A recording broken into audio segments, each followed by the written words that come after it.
Feliz y bendecido día, aprendiendo un curso de milagros. El secreto de la verdadera oración es olvidarte de las cosas que crees necesitar. Pedir algo específico es igual que ver el pecado primero y luego perdonarlo. Del mismo modo, al orar pasas por alto tus necesidades específicas, tal como las ves, y las dejas en manos de Dios.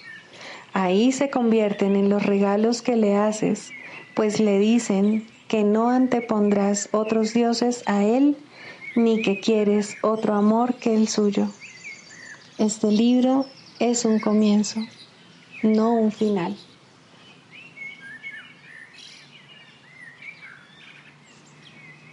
El mundo de la percepción, por otra parte, es el mundo del tiempo, de los cambios, de los comienzos y de los finales. Se basa en interpretaciones, no en hechos. Es un mundo de nacimientos y muertes, basado en nuestra creencia en la escasez, en la pérdida, en la separación y en la muerte. Es un mundo que aprendemos en vez de algo que se nos da. Es selectivo en cuanto al énfasis perceptual, inestable en su modo de operar e inexacto en sus interpretaciones.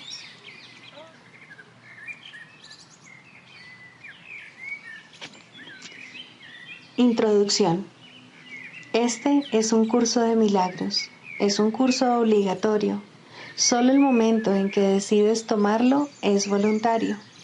Tener libre albedrío no quiere decir que tú mismo puedas establecer el plan de estudios.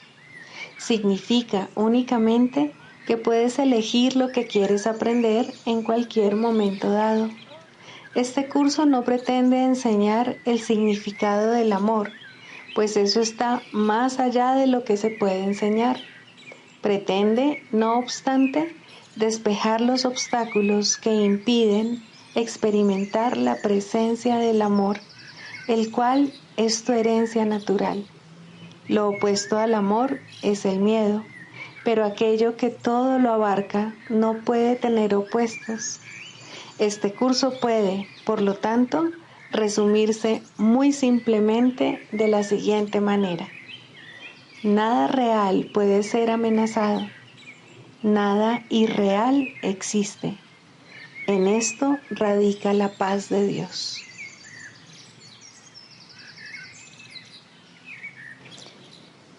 Los milagros despiertan nuevamente la conciencia de que el espíritu, no el cuerpo, es el altar de la verdad. Este reconocimiento es lo que le confiere al milagro su poder curativo.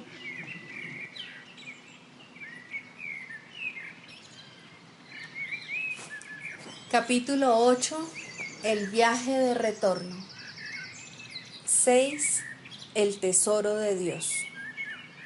Somos la voluntad unida de la filiación, cuya plenitud es para todos. Comenzamos nuestra jornada de regreso juntos y, según avanzamos juntos, congregamos a nuestros hermanos. Cada aumento de nuestra fuerza se lo ofrecemos a todos para que ellos puedan también superar su debilidad y añadir su fuerza a la nuestra. Dios nos espera a todos con los brazos abiertos y nos dará la bienvenida tal como yo te la estoy dando a ti. No dejes que nada en el mundo haga que te olvides del reino de Dios. El mundo no puede añadirle nada al poder y a la gloria de Dios y de sus santos hijos. Pero si sus hijos ponen su atención allí, el mundo puede cegarlos e impedir que vean al Padre. Tú no puedes ver el mundo y conocer a Dios. Solo uno de ellos es verdad. He venido a decirte que no es a ti a quien corresponde decidir cuál de ellos lo es. Si lo fuese, ya te habrías destruido a ti mismo. Mas Dios no dispuso la destrucción de sus creaciones, pues las creó para toda la eternidad. Su voluntad te ha salvado, no de ti mismo, sino de la ilusión de ti mismo. Dios te ha salvado para ti mismo. Glorifiquemos a aquel que el mundo niega, pues el mundo no tiene poder alguno sobre su reino. Nadie que Dios haya creado puede encontrar dicha en nada excepto en lo eterno, no porque se le prive de todo lo demás, sino porque nada más es digno de él. Lo que Dios y sus hijos crean es eterno, y en esto, y solo en esto, radica su dicha. Escucha la parábola del hijo pródigo y aprende cuál es el tesoro de Dios y el tuyo. El hijo de un padre amoroso abandonó su hogar y pensó que había derrochado toda su fortuna a cambio de cosas sin valor, si bien no había entendido en su momento la falta de valor de las mismas. Le daba vergüenza volver a su padre porque pensaba que lo había herido, mas cuando regresó a casa, su padre lo recibió jubilosamente, toda vez que el hijo en sí era su tesoro. El padre no quería nada más. Lo único que Dios desea es su hijo, porque su hijo es su único tesoro. Tú deseas tus creaciones tal como Él desea las suyas. Tus creaciones son tu regalo a la Santísima Trinidad, creadas como muestra de agradecimiento por tu propia creación. Tus creaciones no te han abandonado de la misma manera en que tú tampoco has abandonado a tu Creador, sino que extienden tu creación de la misma forma en que Dios se extendió a sí mismo hasta ti. ¿Pueden acaso las creaciones de Dios derivar dicha de lo que no es real? ¿Y qué es real sino las creaciones de Dios y aquellas que son creadas como las suyas? Tus creaciones te aman, tal como tú amas a tu Padre, por el regalo de tu creación. Ningún otro regalo es eterno y por lo tanto, ningún otro regalo es verdadero. ¿Cómo entonces ibas a poder aceptar cualquier otra cosa o dar cualquier otra cosa y esperar dicha a cambio? ¿Y qué otra cosa podrías desear sino la dicha? Tú ni te hiciste a ti mismo ni hiciste tu función. Lo único que hiciste fue tomar la decisión de ser indigno de ambas cosas, pero no puedes hacerte indigno porque eres el tesoro de Dios y lo que para Él tiene valor es valioso. No se puede poner en duda su valor, pues éste reside en el hecho de que Dios se compartió a sí mismo con él, estableciendo así su valor para siempre. Tu función es aumentar el tesoro de Dios creando el tuyo. Su voluntad hacia ti es su voluntad para ti. Él no te negaría la capacidad de crear, porque en ello radica su dicha. Tú no puedes hallar dicha excepto como Dios lo hace. Su gozo estriba en haberte creado a ti, y Él te extiende su paternidad para que tú puedas extenderte tal como Él lo hizo. No comprendes esto porque no lo comprendes a Él. Nadie que no acepte su función puede entender lo que ésta es, y nadie puede aceptar su función a menos que sepa lo que él mismo es. La creación es la voluntad de Dios. Su voluntad te creó para que tú a tu vez creases. Tu voluntad no fue creada aparte de la suya, por lo tanto, tiene que disponer lo mismo que la suya. La idea de una voluntad reacia no tiene sentido por ser una contradicción intrínseca que en realidad no significa nada. Cuando piensas que no estás dispuesto a ejercer tu voluntad en conformidad con la de Dios, no estás pensando realmente. La voluntad de Dios es puro pensamiento y no se puede contradecir con pensamientos. Dios no se contradice a sí mismo y sus hijos, que son como Él, no pueden contradecirse a sí mismos ni contradecirle a Él. Su pensamiento, no obstante, es tan poderoso que pueden incluso aprisionar a la mente del Hijo de Dios si así lo deciden.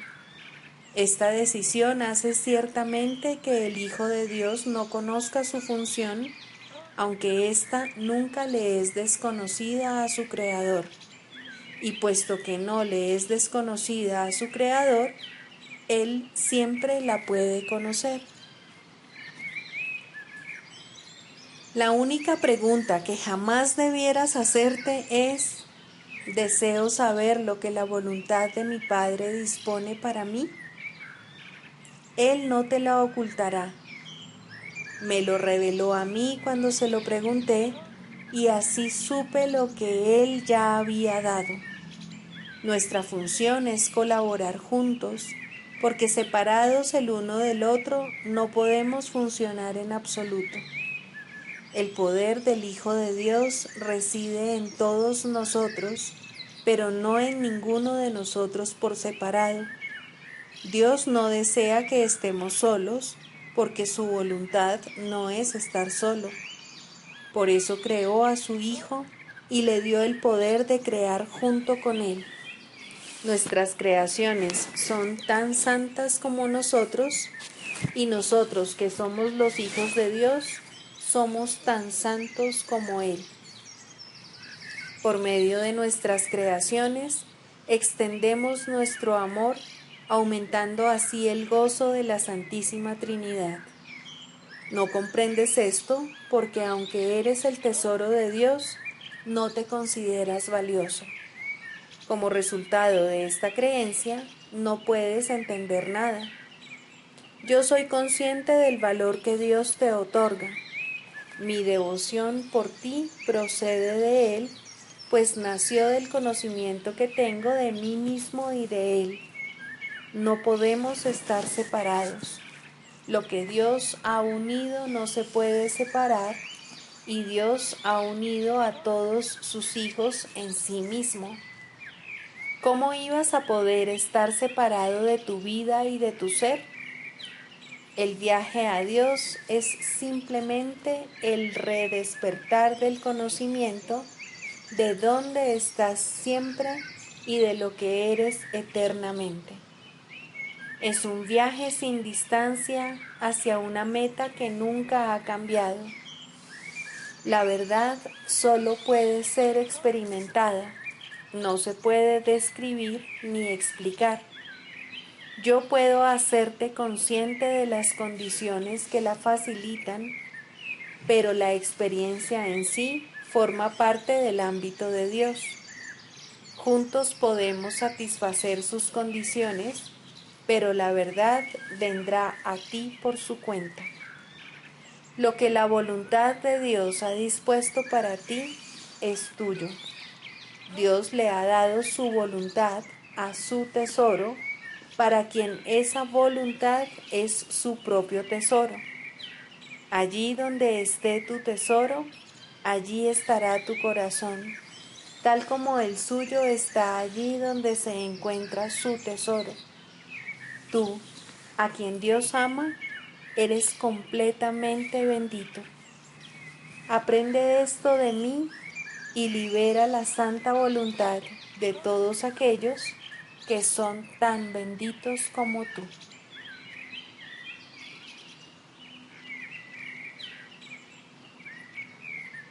Libro de ejercicios. Pregunta 13. ¿Qué es un milagro? Un milagro es una corrección. No crea ni cambia realmente nada en absoluto. Simplemente contempla la devastación y le recuerda a la mente que lo que ve es falso.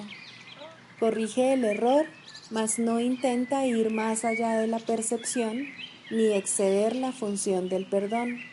Se mantiene, por lo tanto, dentro de los límites del tiempo. No obstante, allana el camino para el retorno de la intemporalidad y para el despertar del amor, pues el miedo no puede sino desvanecerse ante el benevolente remedio que el milagro trae consigo.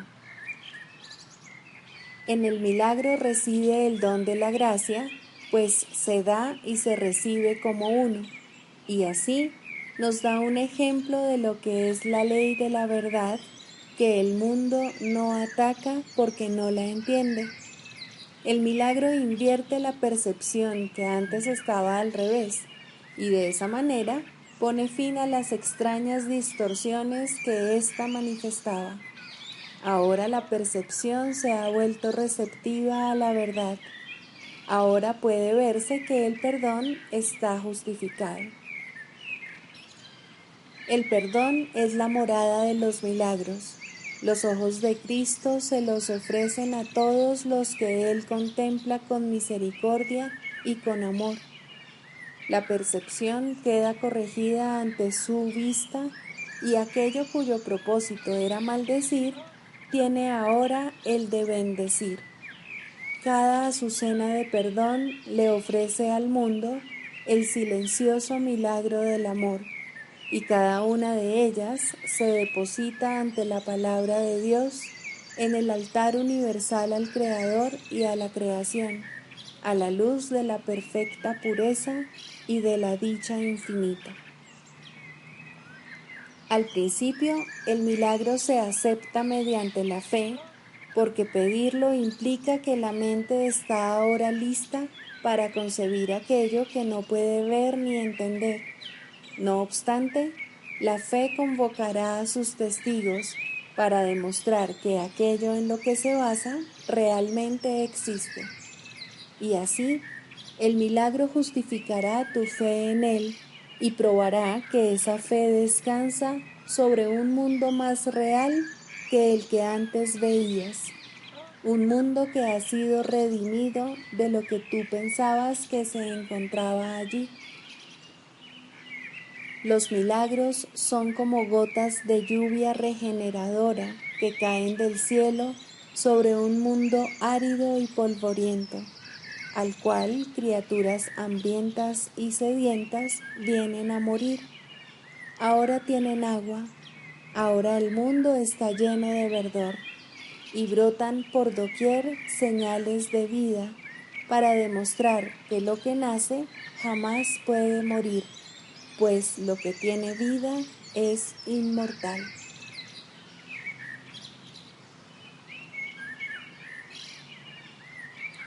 Lección 343.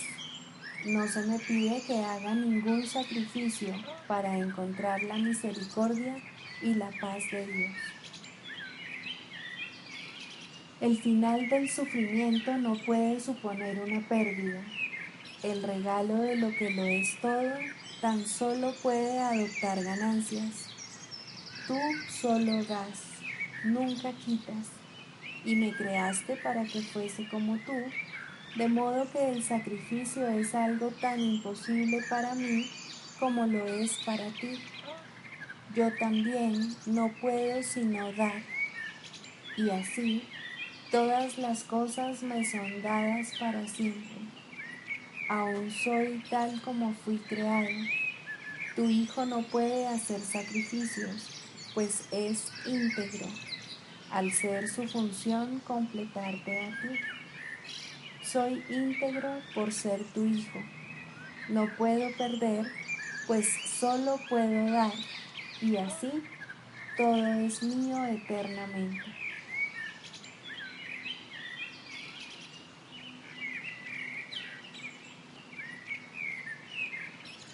La misericordia y la paz de Dios son gratuitas. La salvación no cuesta nada. Es un regalo que se debe dar y recibir libremente. Y esto es lo que vamos a aprender hoy.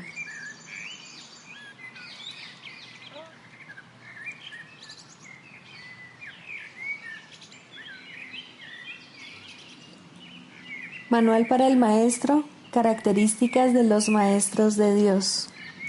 Fe. El grado de fe de un maestro de Dios indica cuán avanzado se encuentra en su programa de estudios. ¿Pone en práctica este aprendizaje solo en algunos aspectos de su vida mientras mantiene otros aparte? De ser así, su progreso es lento y su confianza aún no se ha arraigado firmemente. La fe es la confianza que el Maestro de Dios tiene de que la palabra de Dios ha de resolver todas las cosas perfectamente, no solo algunas, sino todas. Comienza generalmente poniendo su fe en la resolución de solo algunos problemas, manteniéndola así cuidadosamente restringida por un tiempo. Someter todos los problemas a una sola respuesta es invertir completamente la manera de pensar del mundo, y solo eso es fe. Ninguna otra cosa merece que se le llame por ese nombre. Con todo, vale la pena lograr cada avance, por pequeño que sea. Estar dispuesto, como indica el texto, no quiere decir que se haya alcanzado la maestría. La verdadera fe, sin embargo, no se desvía. Al ser consistente, es completamente honesta. Al ser firme, goza de absoluta confianza. Al estar basada en la ausencia de temor, es mansa. Al gozar de certeza, rebosa júbilo. Y al tener confianza, es tolerante.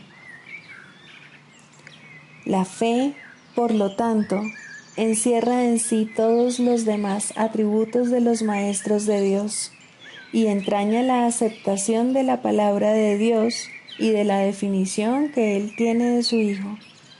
Hacia ellas es a donde la fe, en el verdadero sentido de la palabra, siempre se dirige. En ellas tiene puestas sus miras, buscando hasta que las encuentra. La indefensión naturalmente la acompaña y su condición es el júbilo. Y una vez que las encuentra, descansa con sosegada certeza solo en aquello que es digno de toda fe.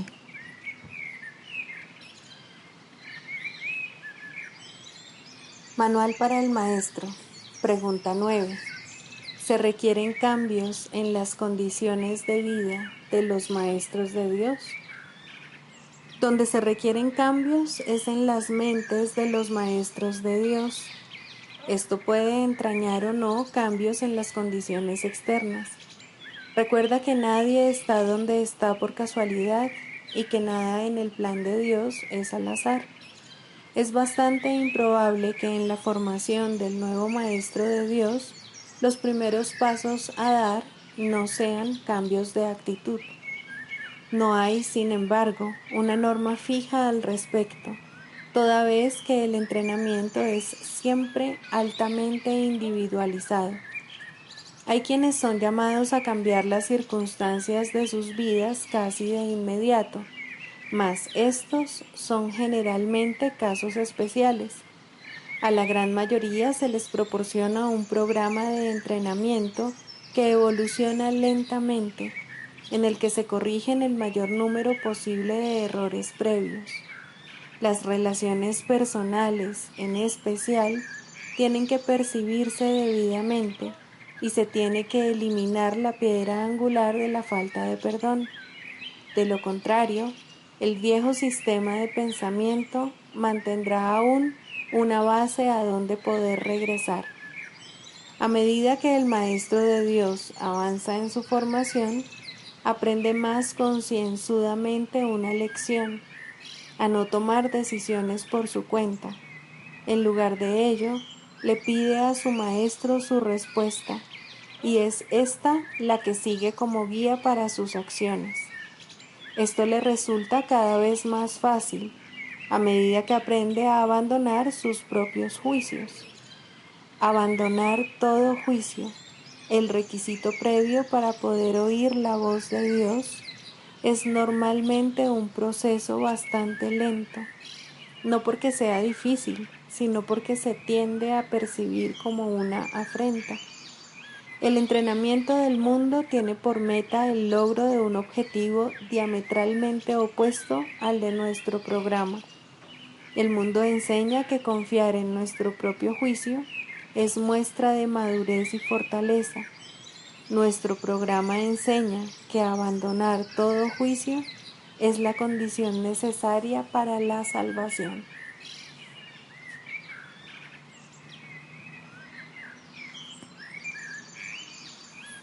El perdón, la faz de Cristo. El perdón es el medio que nos lleva a Dios y que nos permite alcanzarle, mas es algo ajeno a Él. Es imposible concebir que algo creado por Él pueda necesitar perdón. El perdón, entonces, es una ilusión, pero debido a su propósito, que es el del Espíritu Santo, hay algo en ella que hace que sea diferente. A diferencia de las demás ilusiones, nos aleja del error en vez de acercarnos a él. Al perdón podría considerársele una clase de ficción feliz, una manera en la que los que no saben pueden salvar la brecha entre su percepción y la verdad. No pueden pasar directamente de la percepción al conocimiento, porque no creen que esa sea su voluntad. Esto hace que Dios parezca ser un enemigo en lugar de lo que realmente es, y es precisamente esta percepción de mente la que hace que no estén dispuestos a simplemente ascender y retornar a Él en paz. Y de este modo necesitan una ilusión de ayuda, porque se encuentran desvalidos, un pensamiento de paz porque están en conflicto. Dios sabe lo que su Hijo necesita antes de que Él se lo pida. Dios no se ocupa en absoluto de la forma, pero al haber otorgado el contenido, su voluntad es que se comprenda, y eso basta.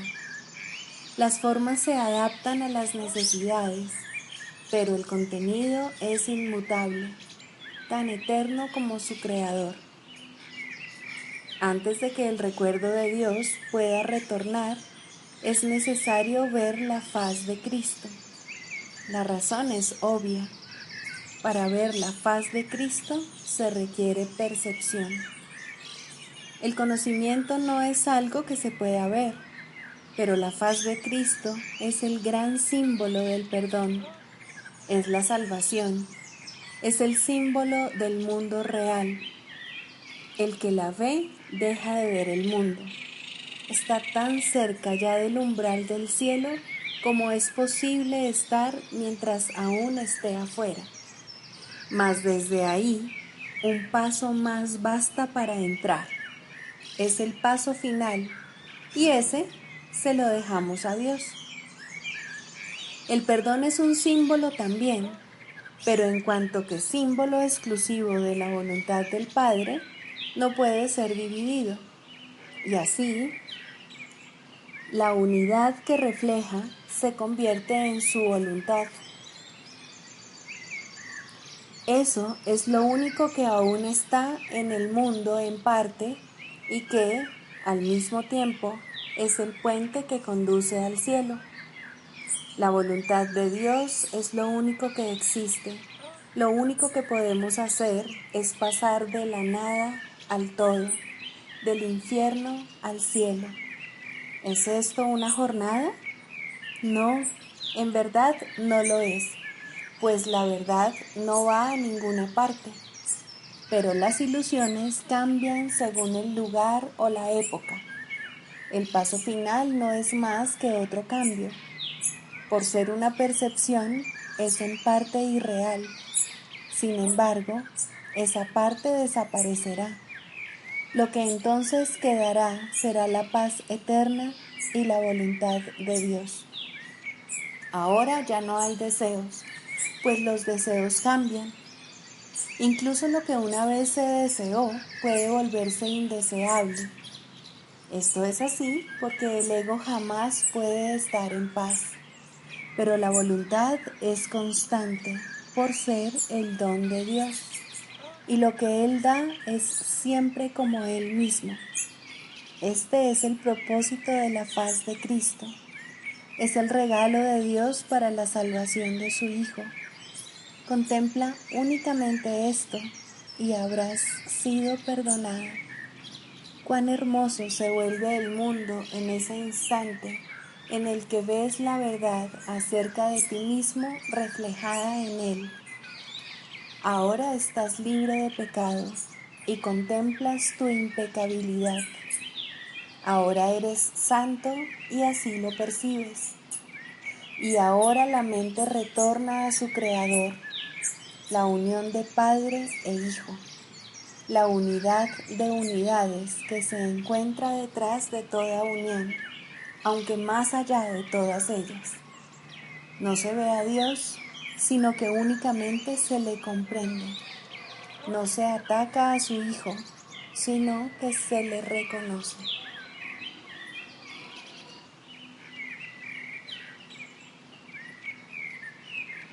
Sigamos a Jesús haciendo del perdón algo tan natural como respirar y algo tan vital como el aire. Amén.